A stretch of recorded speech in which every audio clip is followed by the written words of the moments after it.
So our next question is Harshad number. Now a Harshad number is a positive integer that is divisible by sum of the digits of an integer. Okay, now what I mean to say is, let me quickly delete this title here, and let's say we have a number given 156.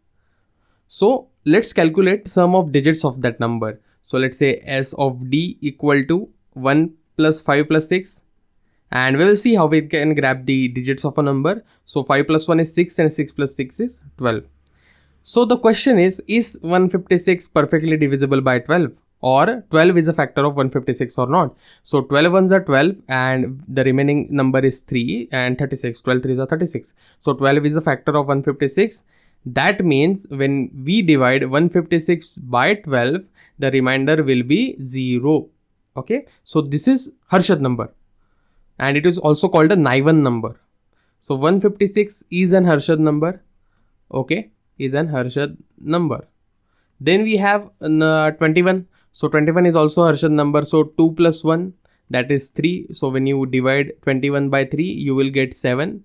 That is, the remainder will be 0, and it is an Harshad number. So let's say 22. So let's say 22 divided by 2 plus 2. So 2 plus 2 is 4, and 22 by 4 is not possible. So 22 is not an Harshad number. So it is as simple as that. Okay. Now let's see this pseudocode directly.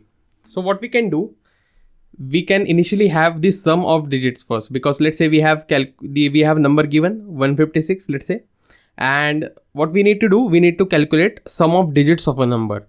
Now, as I told you in many problems, that how to grab the digits of the number using the modulo operator and the divide operator, that is reducing the number to 0 and getting each digit one by one using modulo by 10. Okay, so when you divide any number by 10, using the modulo operator, you will get the remainder, that is, you will get the last digit of a number. Okay, last digit of a number. So this is how we can grab each digit and we can do the rest thing. Okay, so let's say we have sum here s equal to 0 for the first time. Then what we will do, we will apply a loop. So while my n is greater than 0, because n will ultimately reduce to 0, we will grab the digits. So digit equal to n percent 10. So this is how you grab the digit, and 6 will come for the first time, then we will get 5, then we will get 1, so on. Okay, now what we can do, we can add this digit to the sum. So we can add this digit directly to the sum, and we can reduce the number n equal to n by 10. And I hope you are very clear with this logic. After that, what we can do, the main problem here is the original number, because we need an original number is reduced to 0 now. So what we can do, we can initially have a temporary variable which will store reference of the number, that is n. Okay, now we will check if my temp variable, when we divide it by the sum that we have calculated, is equal to 0. Okay, that is, it is perfectly divisible. Then we can say that the number, what was the number, temp, is a Harshad number.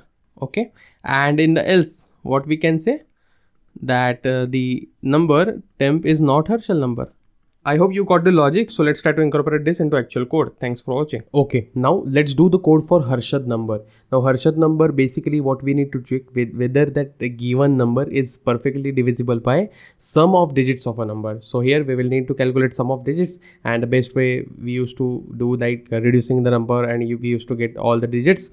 We will just going to do the same here. So I have two variables, number and sum. So I will going to take this number as an input from the user. Then I will going to take the reference here as in the new variable, original variable, because the number will be reduced to 0, right?